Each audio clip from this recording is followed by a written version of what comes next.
ખમ્મા શ્રીનાથ જય ખમ્મા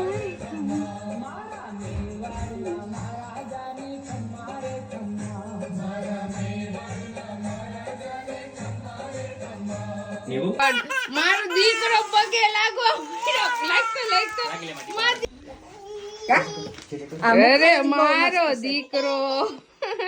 કેવું છે બહુ નાઈસ છે ને આખું હેન્ડમેડ હોય છે જો હાથથી બનાવે બધું આપણે થિંક નહોતી કરી એટલી ગુડ છે હે ને નિવાન તું જોન તો તને એવું થાય ને કે જોયા જ કરું એટલું નાઈસ બનાવ્યું છે મને એવું થાય છે